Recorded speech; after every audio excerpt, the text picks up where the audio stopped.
Olá pessoal, tudo bem? Professor Vilásio. Hoje vamos ter a segunda aula de Biologia 2 para o primeiro ano, tá certo?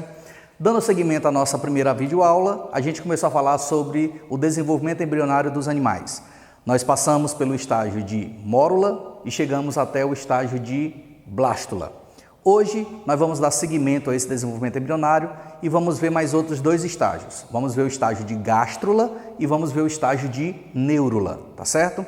Bom, o que seria então a gástrula durante o desenvolvimento embrionário?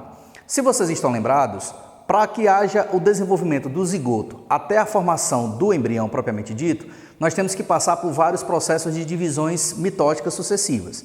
Essas divisões mitóticas sucessivas são chamadas de segmentações ou clivagens. Então, durante a passagem de uma célula, que é o zigoto, até a formação do embrião, você tem uma sucessão muito grande de clivagens. Essas clivagens, elas podem ser determinadas principalmente, elas são determinadas principalmente pelo tipo de ovo que esses animais apresentam, né? Que a gente viu na nossa aula passada. Centrolesto, mesolesto, megalesto e oligolesto. Bom, hoje nós vamos começar a ver a nossa aula a partir do estágio de gástrula. Pelo que o nome já sugere, o aluno pode estar nesse momento na sua casa pensando, pô, gástrula tem a ver alguma coisa com o sistema gástrico. E esse raciocínio não está totalmente errado. Na verdade, a gástrula é exatamente o período que compreende a formação ou os desdobramentos das células para a formação da cavidade gástrica, né? Exatamente o que vai dar origem ao nosso sistema digestório. Bom, mas o que seria esse processo de gastrulação? De um modo geral, a gastrulação ela ocorre por alterações profundas nas células que são formadas durante os processos de clivagem.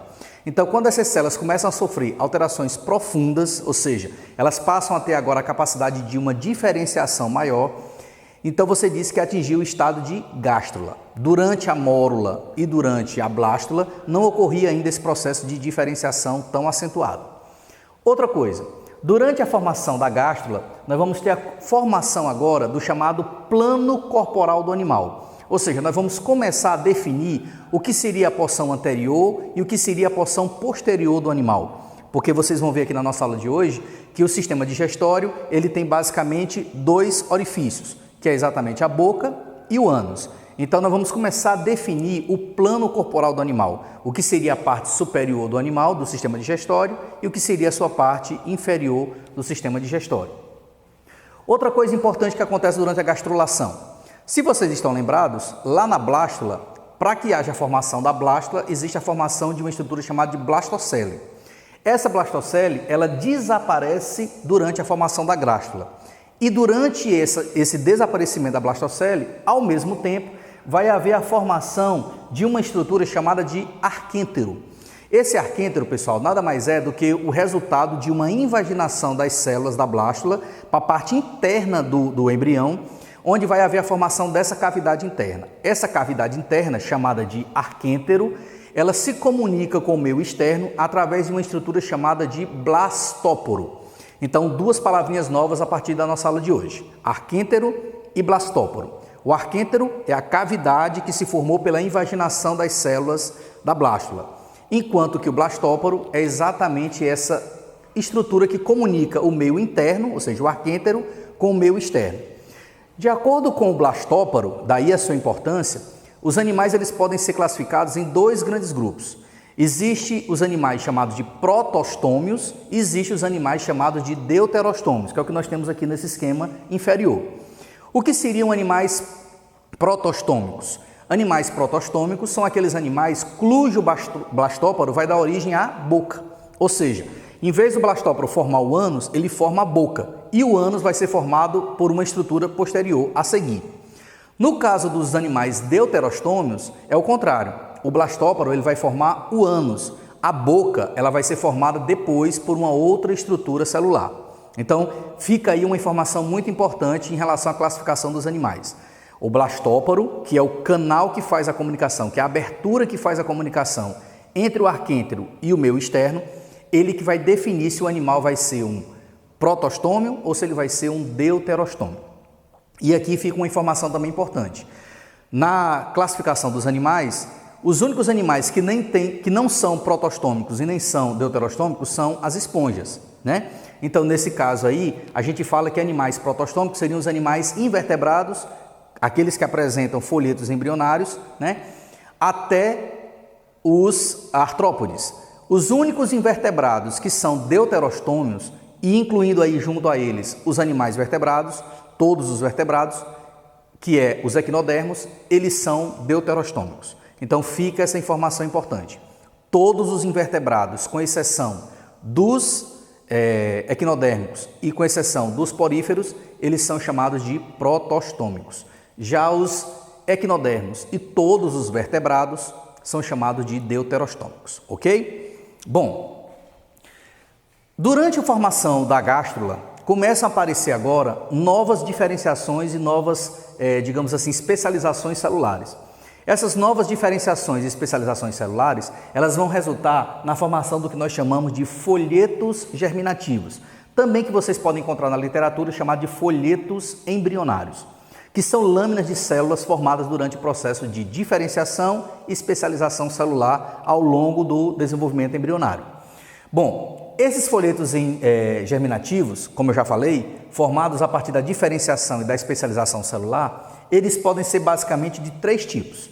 Então, nós temos 3 folhetos germinativos ou 3 folhetos embrionários. São eles o ectoderma, a endoderma e a mesoderma. Aonde é que está a diferença e a importância de cada um deles? A ectoderma é o folheto germinativo mais externo, ou seja, aquele que vai ficar mais na porção externa do embrião. O endoderma é aquele que vai ser o mais interno, ou seja, para a parte mais interna do embrião, né? A parte mais de dentro. Já o mesoderma, ele fica intermediário entre o ectoderma e o endoderma.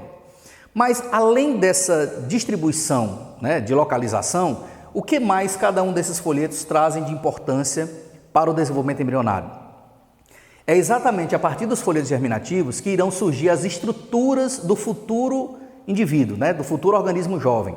Então aqui, pessoal, quando esses folhetos embrionários começam a ser formados, é que você vai ter a formação daquilo que vai ser o indivíduo jovem, ou seja, as estruturas que formam o nosso corpo.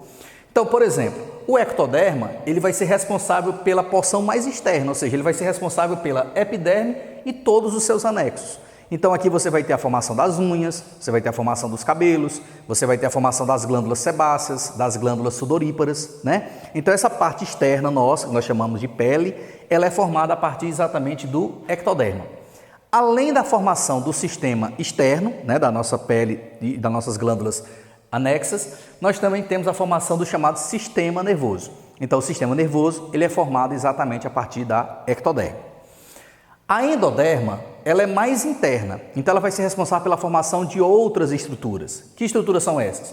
O sistema respiratório, incluindo aí os pulmões, né? Incluindo os alvéolos, né? E as estruturas intestinais. Então você vai ter a formação agora do intestino e as glândulas relacionadas ao intestino. Então o fígado, por exemplo, o pâncreas, então todas aquelas glândulas relacionadas com o processo intestinal.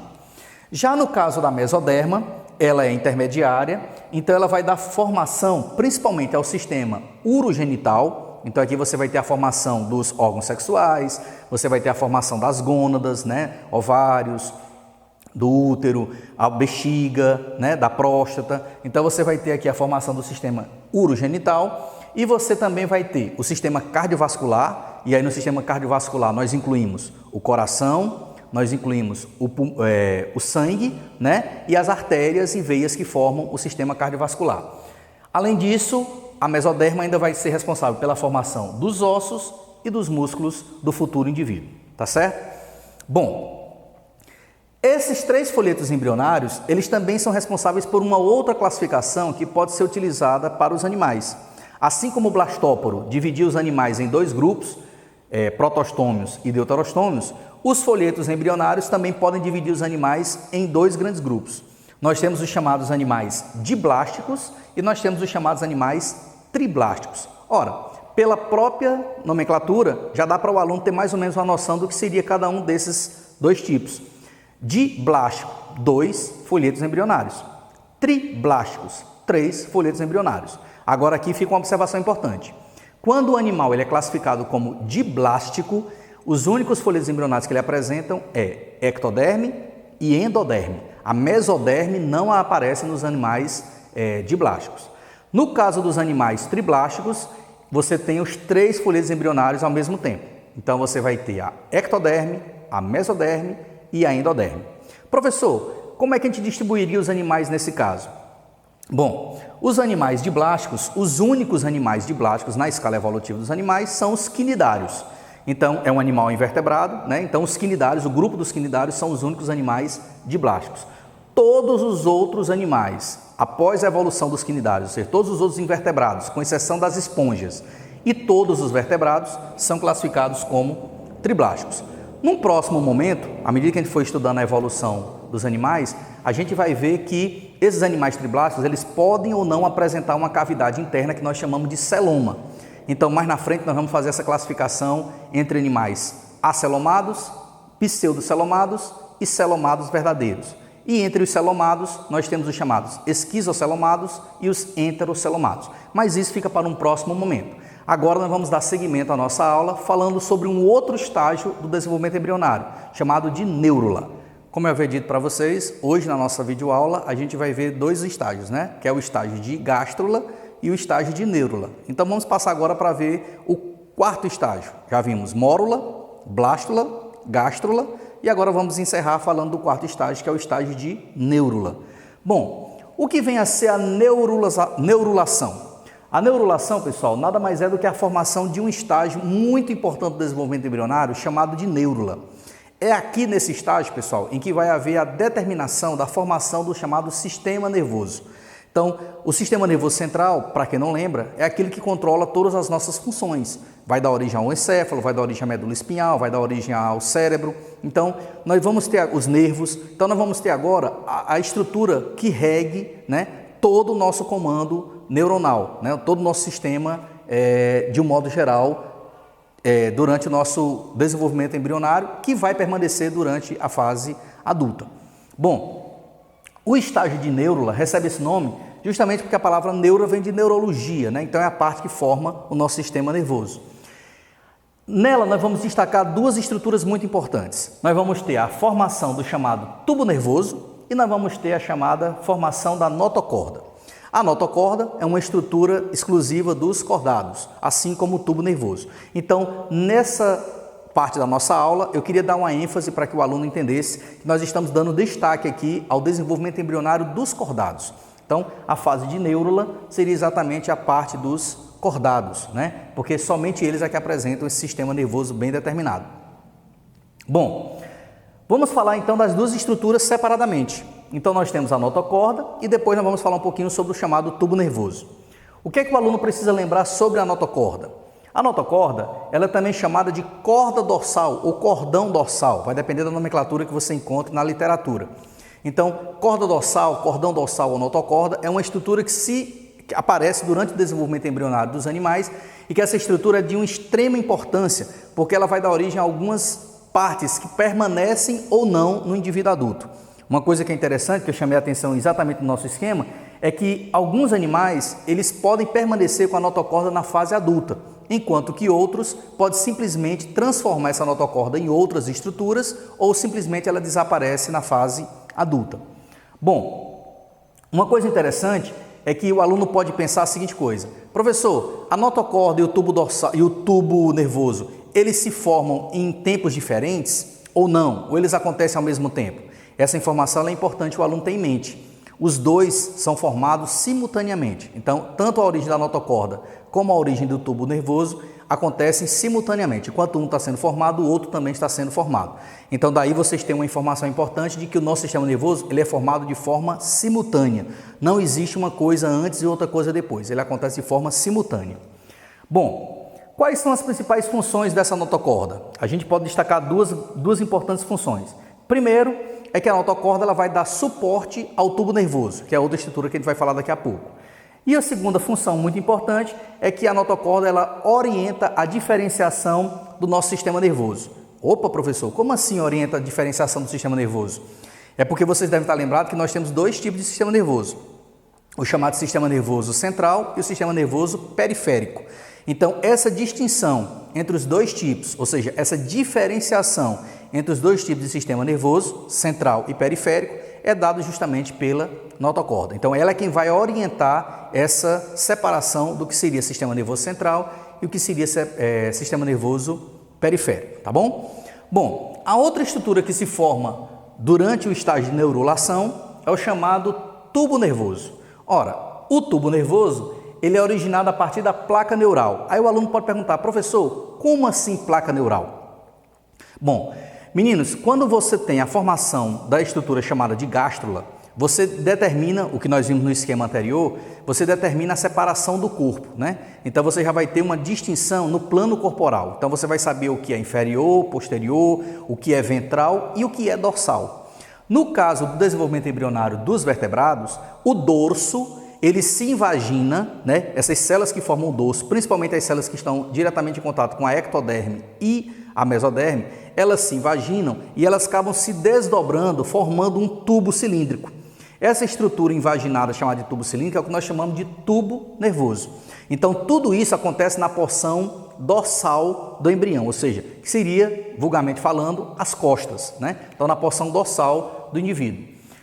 E vai haver a formação dessa placa neural. Essa placa neural, depois que ela está totalmente formada, é que você tem o que nós chamamos de tubo nervoso.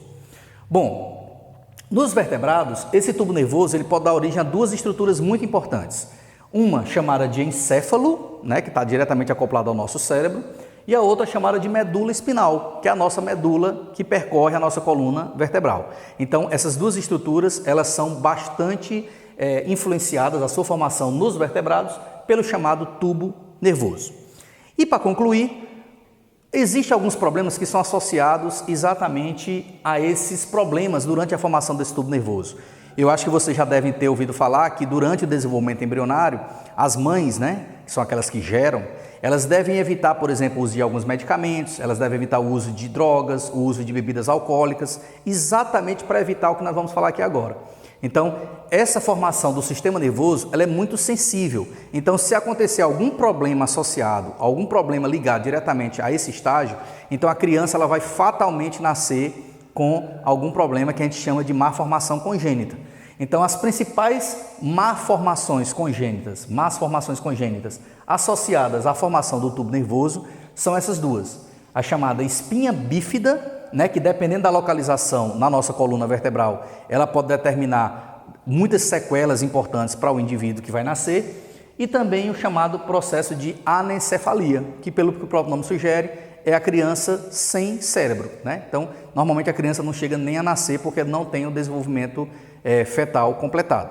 Então, a formação do tubo nervoso dorsal, ela está exatamente ligada, algumas complicações, exatamente a chamada má formação congênita durante o desenvolvimento embrionário, espinha bífida e anencefalia.